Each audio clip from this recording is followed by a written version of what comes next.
Welcome everybody to the presentation of the Red Bull Salzburg Football Academy. My name is Arno Herzog, I'm sports scientist and I'm working as a strength and conditioning coach with the under 16 team. The topic of the presentation is lifestyle and players' performance, the invisible training. But first I want to talk about the guidelines and the structure of our academy, followed by our playing philosophy.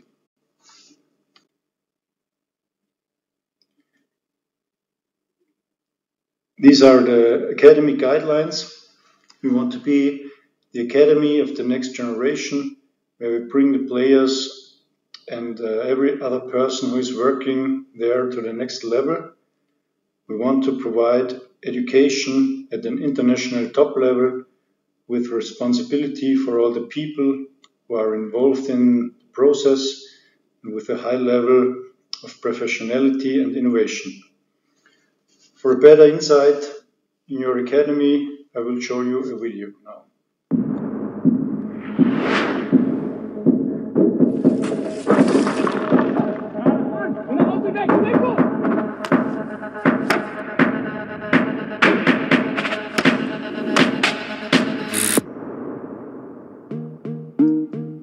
In unserem Leitbild ist verankert, dass wir ständig den nächsten Level, the next level erreichen wollen. Wir stehen für eine Top-Ausbildung und sind immer hungrig auf mehr.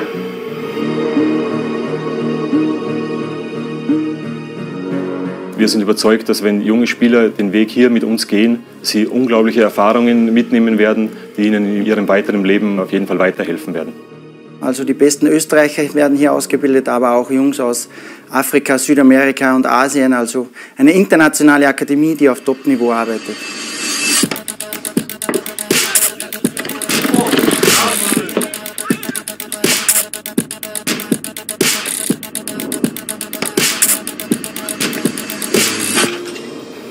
Unser Ziel ist es, egal wann, egal wo auf dieser Welt, uns mit den Besten zu messen. Wir haben in der Akademie, was die Technologie angeht, fantastische Möglichkeiten.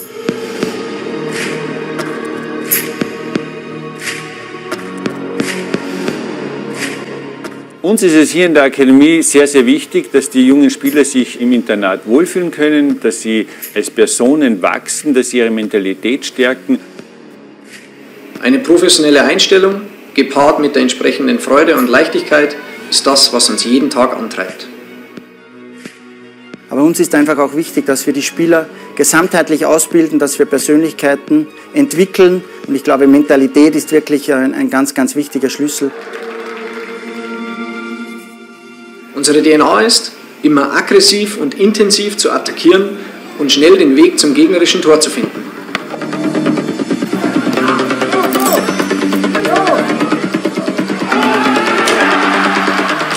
Wir haben international immer wieder bewiesen, dass wir uns da durchsetzen können. Unser größter Erfolg war sicher 2017 der Sieg in der Youth League. Da haben wir Vereine wie Manchester City oder Atletico Madrid oder auch den großen FC Barcelona besiegt.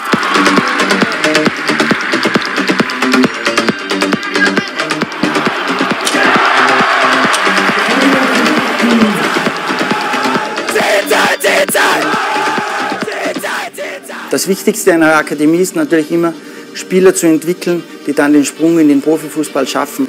Und das ist in den letzten Jahren wirklich großartig gelungen und darauf kann die Red Bull Fußballakademie wirklich sehr, sehr stolz sein.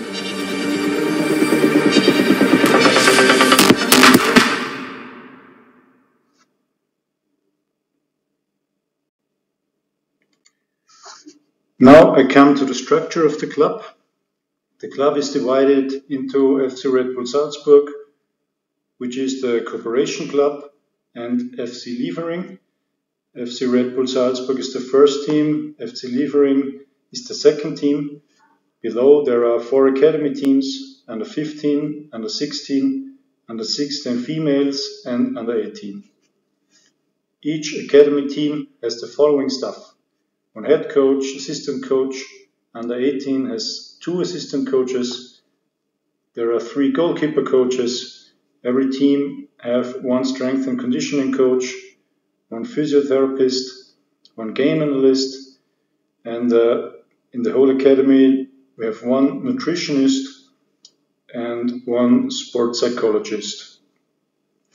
In the academy, we have 9 departments: strength and conditioning and sport science, football department, organization and administration, medicine and therapy, game analysis, education, scouting, sport psychology and mental performance, and nutrition. Each team of the academy, from under 7 to the first team, follows the same playing and training philosophy. The playing philosophy of the club is characterized through high intensity of playing, high pressing and many sprints. There is a high focus on the work against the ball, which is considered to be the basics of our play. Against the ball, it's called aggressive ball-orientated forward defending. That includes highly intensive pressing and counter-pressing with synchronic swarm behavior. We want to create a numeric advantage near the ball for getting the ball immediately back. With the ball, it's called dynamic vertical offensive play. After winning the ball, we want to get to the opponent's goal as quickly as possible, because we want to take advantage of an unorganized opponent. The philosophy has a strong influence on the other departments of the club, such as scouting, strength and conditioning, and game analysis. As a result of our training and playing philosophy, players have very high daily energy requirements. They have to cope with a high physical and mental pressure. Therefore, they have to optimize their recovery strategies, such as sleep, nutrition, active or passive recovery. And they have to do their injury prevention programs properly, and in general, they have to be in good physical conditions to fulfill their philosophy. In other words, a proper lifestyle is very important for the development of the players. In youth football, but I guess also in adult football, there are several challenges to cope with concerning lifestyle. We have different levels of maturation, mentally or physical. There are different levels of professionality among the players, and also there are different family backgrounds and languages.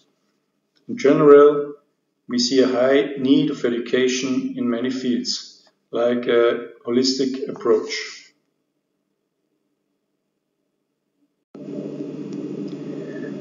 Primarily, we want to educate the players becoming professional athletes who are responsible for themselves. That should happen during the daily training and competition process. That includes, of course, many things the players have to do or to cope with in their daily routines, like doing their individual programs concerning endurance, flexibility or strength, doing the preparation and recovery programs, having a daily competition with teammates and opponents, and giving 100% in the trainings, so they have to be ready to improve themselves every day, which is, of course, very demanding for the players. For helping the players, they get support from several persons in the academy. Support comes from our sport psychologist, who is collaborating with the players in their specific environment. The psychological education takes place in group workshops, personal coachings, and supervision during trainings, games, and tournaments. The sport psychologist considers himself as a person of trust through the academy time of the players. Workshops were held once a month. They have the following topics: fixed versus growth mindset, creating a positive or flexible way of thinking concerning self-efficacy. And they learn tools for self-regulation, like breathing techniques or relaxing techniques. They are talking about group dynamic processes and problems in order to solve them. They are talking about stress and relaxation, coping with stress, cope with expectations from others or their own expectations, mindfulness, identity, and reflection. Personal coachings can be taken by the players voluntarily. There they can talk about everything they concern under professional secrecy.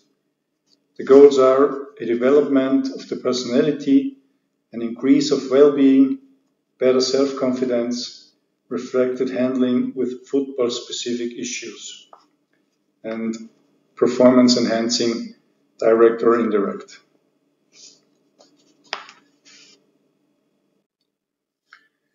Support comes also from our nutritionist, who works with the boys during group workshops with specific topics, individual coachings, or in practical sessions. They do cooking evenings or grocery shopping training. And there is a regular assessment of the body composition concerning body fat and muscle mass. These data can be put into practice during individual coachings. For not coming into a depletion on training days, the players get 3 regular meals. There is a close collaboration with the on-site kitchen staff to adapt the menu to training day demands. In general, we follow a food-first approach. That means that supplements were only given in exceptional cases. After the strength and conditioning trainings, which occur 2 times a week, the players get recovery beverages in the dressing room. In between the meals in the afternoon and in the evening, they can get snacks from the kitchen.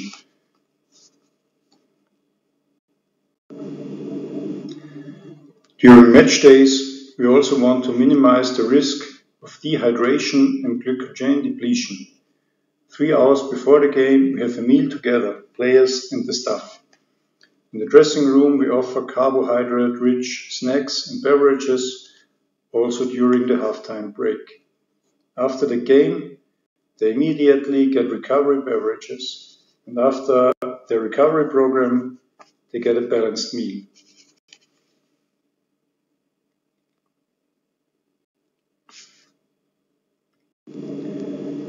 Finally, I want to talk about some challenges we have to face in youth football. First of all, the compliance of the players. Of course, we cannot control the players every time when they are at home or in their spare time. And again, we have different levels of professionality. Some players just need more support in different fields than the others. In general, we have a pressure of time in their daily routine when they go to school and coming to training, but also the fact that players come to professional football with a very early age, maybe with 18 to 19 years, is also challenging because we don't have much time for their development. Also, the influence of social media and agents could be a problem. Some of the players have even individual trainers which they get from their agents. In that case, a good communication is necessary. So that's the end of my presentation. Thanks for getting the opportunity. Good luck and goodbye.